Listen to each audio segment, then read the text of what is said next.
Hi everybody, today we're going to look at a few extra tools for live processing in Max MSP. We've already looked at the Max for Live objects and AU plugins. You've already taken a look at some of the pre-made examples. And today we're going to look at BEAP, B-E-A-P, Berkeley Electroacoustic Pedagogy. It's the Berkeley with two E's in Boston. This is a slightly different approach to programming in Max. It's modeled off of analog modular synthesizers. But it has some really nice effects for live processing that allow users with not a lot of Max experience to really craft and customize your use of Max. We're going to be looking mostly at things like effects and filters. But if you want to dig deeper into this, there are a lot of great tutorials online. So let's begin with one of my favorites is the frequency shifter. You can see they look just like the Max for Live or the AU objects. Let's take our usual audio sample. This is, as I mentioned before, just a stand-in for the easy ADC. I can't use this at the moment because it'll cause some feedback. You either have to have external speakers or an external microphone or use headphones. So this sound file is just a stand-in for whatever sound you'll be processing live. And these work exactly the same as you would expect. Oh, no, we don't want an ADC, we want an easy DAC. And we have a strange patch cord. This frequency shifter takes a signal. I'll loop this. And it shifts the frequency either up. If you want to shift it down, you would go to the negative shift outlet, from the negative shift outlet.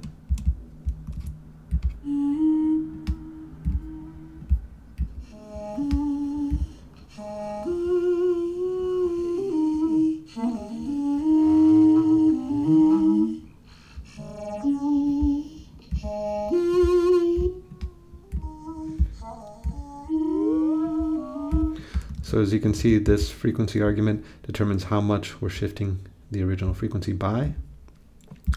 The mix determines how much of the dry or wet. In this case, if the mix is at 0, we only hear the original sound, 50-50, and then only the frequency shifted. To try to make something like this ourselves, it would take quite a bit of time and a lot of experimenting. The nice thing about these BEAP objects is they're already pre-made. I honestly don't think this takes away from your sort of creativity or authenticity when you're programming with Max. My old composition teacher used to say you don't need to know how to build a violin to write for violin. And I think the same applies for this. Eventually, if you get much deeper into Max MSP, you're going to want to learn how to write these kinds of things. But for now, it's a question of just finding a sound that you're interested in creating and having the right tools to do so. These objects are actually, if you right-click on them and take a look, new view, they are just Max patches in presentation mode with a nice user interface. But what that also means is that these objects can be easily manipulated from your top level patch. And we're going to do that using pattern storage. Pattern storage is a great way of controlling presets and sending information to different pattern objects. And if you were to double click on this, you would see any pattern objects that are in your Max patch. In this case, we have the frequency shifter and then all the parameters that correspond. CV is control voltage. That's an analog module. That's a way analog synthesizers would modulate different signals and control different parameters. It's basically the equivalent of a signal in Max MSP for analog modular synthesizers. So you have your control voltage, dry wet mix, the frequency, all these little parameters that you can control with your click of a mouse are actually controllable with the pattern storage. And so use this with the usual Max objects and to create a more friendly user interface, what we're going to use is the pattern forward object. Pattern forward, then you want to add the scripting name, which is right here, BP frequency shifter. In this case, there's a space, so we need to use quotation marks. End quotation, 2 colons, and then the argument or the parameter that you want to target, frequency, FREQ. This is case sensitive, and you have to spell everything correctly, of course, or it will not work. And now we can control, you can see this little thing is being controlled from up here. Again, what you need is the pattern forward, which just forwards any information. It sends any message to a named pattern object. You need the scripting name, which is right here, and the parameter, which is right here. And this little window I got from double-clicking a pattern storage object. You can create your own, of course, PATTR storage. You don't need to give it any arguments.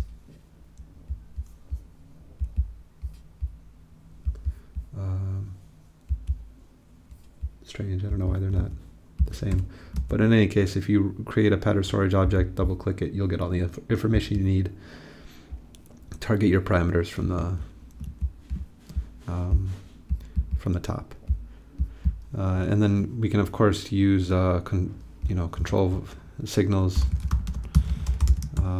You can use some hardware. You can use mouse state. You can use anything really to control this stuff. We've looked at this a lot over the course of the semester, so I'll leave that to you. By the way, we have a bunch of these Korg Nano controllers. We have 4 of them available. It's just a MIDI USB controller. And if you want to borrow one, please let me know.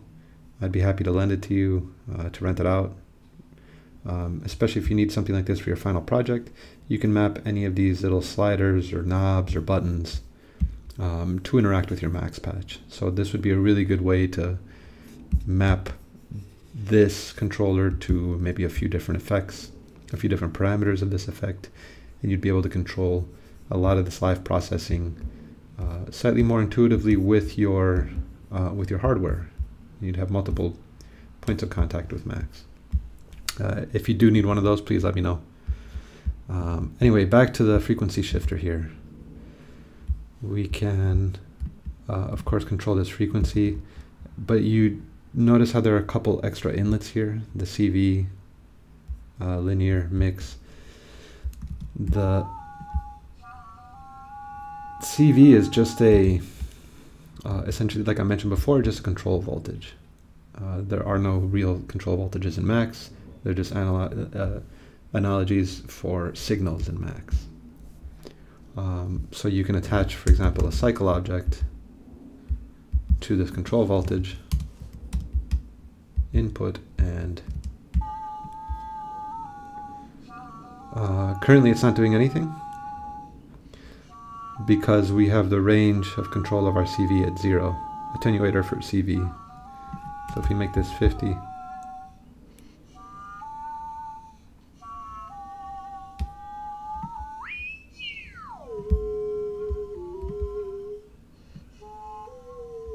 so you can now hear it shifting up and down. So this is kind of like the scale object, and all we're doing is controlling it a little bit with this cycle object. If you want to dig a little bit deeper into the BEAP objects, there are these fun LFOs which generate control voltages.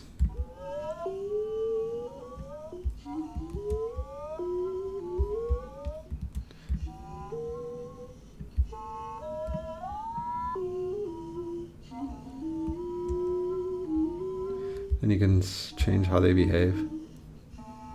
This is the frequency.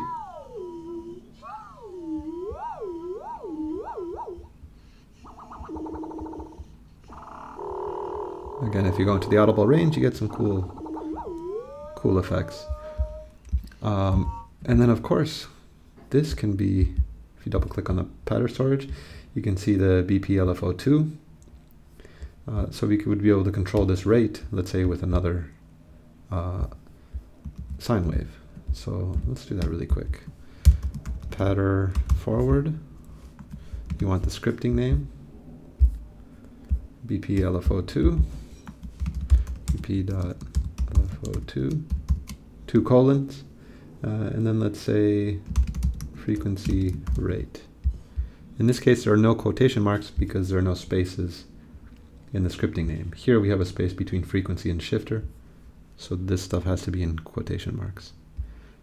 In our case here, we don't need that. I'm not sure if it'll take just a straight signal. Let's take a look. No. It wants that to be, I think it's just wants a float. Yep. And let's see, I think you can go beyond.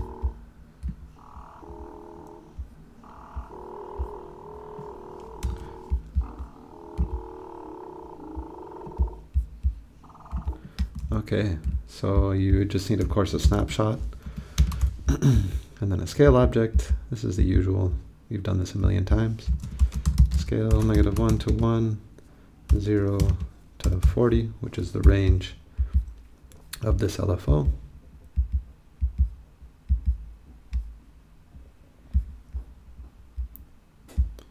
Clean that up a little bit. And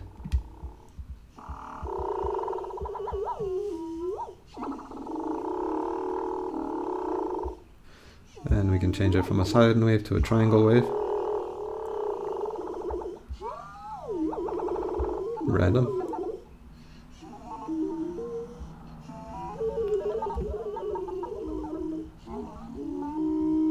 Back to the original.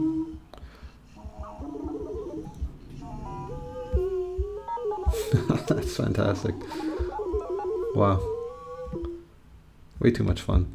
And all we have here are two little BEAP objects, the frequency shifter and then an LFO being controlled by another LFO. We haven't even messed with any of the other parameters yet. Anyway, this is just to get you started. I wanted to maybe just show a few more of the BEAP effects that I've used that are pretty interesting. This one's interesting, gigaverb, I don't know exactly how to pronounce it. It's just a much more user-friendly reverb than the one up here in the examples. Right? This one is, as we saw before, it's nice because you can customize it, you can have all these presets, and it works really well. But it's a little bit cumbersome. This is probably more similar to what we're used to in a digital audio workstation. We can see here that it has a left and right channel, so we'll use a live gain. When these objects are just mono, like this one, you can use a normal gain object, gain slider, because you don't need to worry about two channels. So in this case, we'll have a gigaverb, not really sure. Left and right. The nice thing about this is you can change these parameters without getting too many glitches. The only one that's kind of glitchy is the room size. You can hear those little clicks when you change the room size. So I would suggest only changing the room size when there's no audio going in here. You know, if it's a rest in your performance, or if it's a a pause, or you route the signal somewhere else. The regeneration, dampening, dry versus wet, spread. I don't know exactly what the technical side of all these, the technical definitions of all those parameters are, but you can play with it and hear the difference. You can, of course, open the help file. Not all the BEAP objects have help files, but a lot of the more common ones do.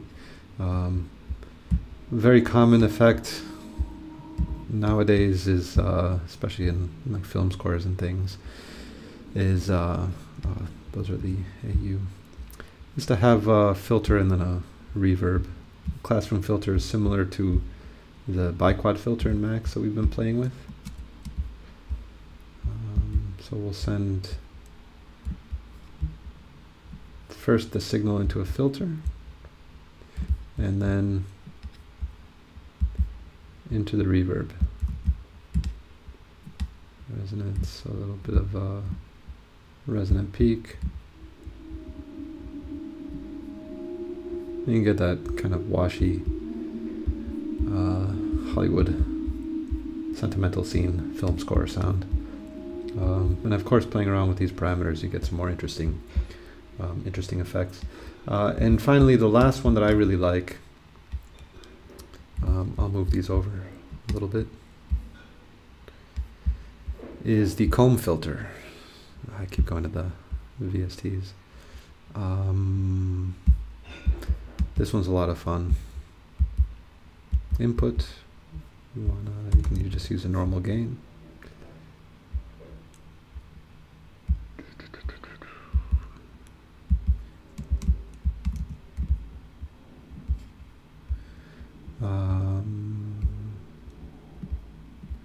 Feedback 50%.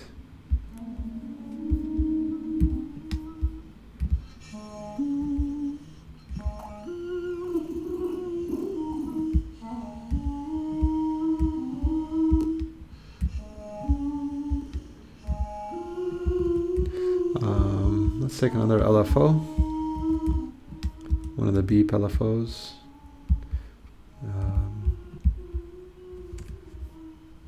Let's take the LFO3. I don't know what the difference is between these. No, let's take the 2.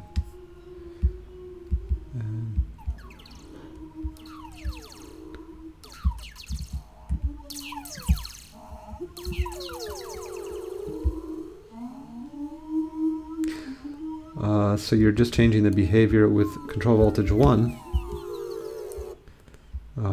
This is just a classic comb filter, and with the first control voltage, you're changing the frequency and the behavior of the filter. But what I wanted to demonstrate here was, actually this works out well. If we have 2 LFO2s, notice how this one is still being controlled by this pattern forward. Right? You can see the rate changing here. This one is not. If you were to, again, to double click on pattern storage, you have LFO2 and LFO2 1, I guess. So if we then wanted to target this one in a different way, you would simply have LFO2 1.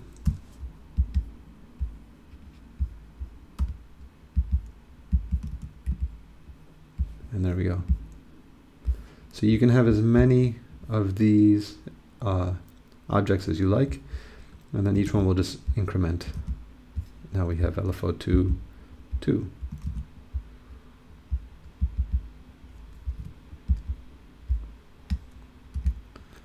And we're going to control the rate of this one, this LFO.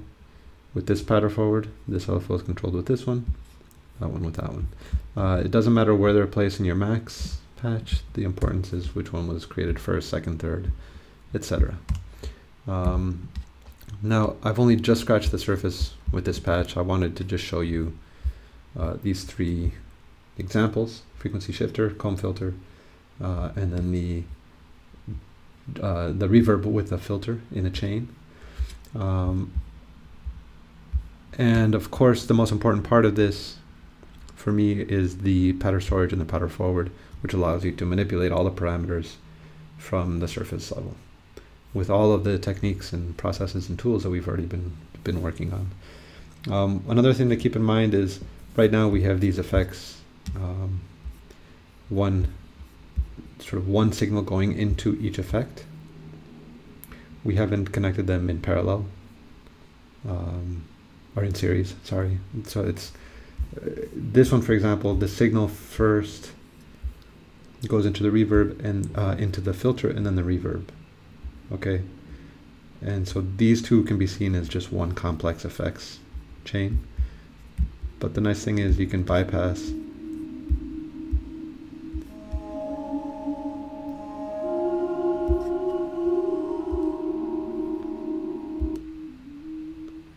the reverb, you just hear the filtered. And what if you wanted to automate that bypassing? Well, you would of course use pattern forward classroom filter. Let's do that really quick. We have the BEAP classroom filter.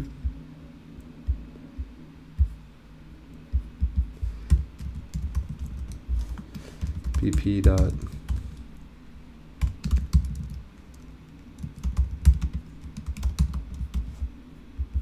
and remember we have to, this has a space in it, so we have to put this in quotation marks, classroom filter, 2 colons, and then bypass, I believe.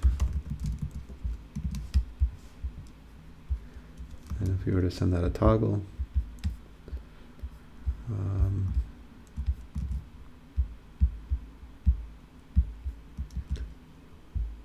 does that work? No.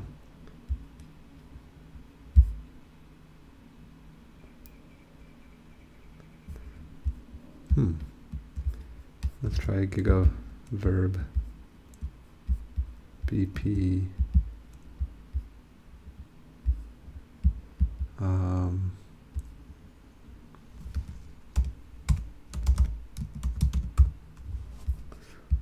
make sure it's case sensitive, I believe.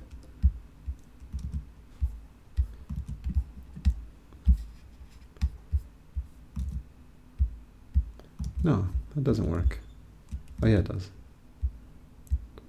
Okay, I guess I must have just had the naming wrong on the other one. So you can of course then have either random objects or metronomes, or any other signal, any sort of process that's randomly or not randomly turning on or off different effects. So you can see that there are many ways to implement and to combine these in different ways. We of course looked at the matrix tilde object in the last video. That's a really good object for mixing, so you don't have to be controlling these levels down here. You can have all of these, this for example going into a matrix tilde, and then this will be the first, second, and the third channel, so to speak. And then of course within each of these you can have multiple chained effects, and then control whether or not they're bypassed, they're on or off with these pattern forward messages. And of course there's also nothing, there's no limit here really. You can combine the BEAP with the plugins, all the other effects, with the frequency modulation, amplitude modulation stuff that we looked at a few weeks ago. Really the possibilities are endless. Again, I would encourage you to take a look at some help files. There's some really good tutorials online on the BEAP objects, especially if you're interested in modular synthesizers. We're only looking at live processing, but there's a lot of synthesis that's really powerful. They have really good oscillators. A lot of these things are modeled on off of classic modular synthesizers. There's some fun East Coast and West Coast stuff. So have fun, dig in, and let me know if you have any questions.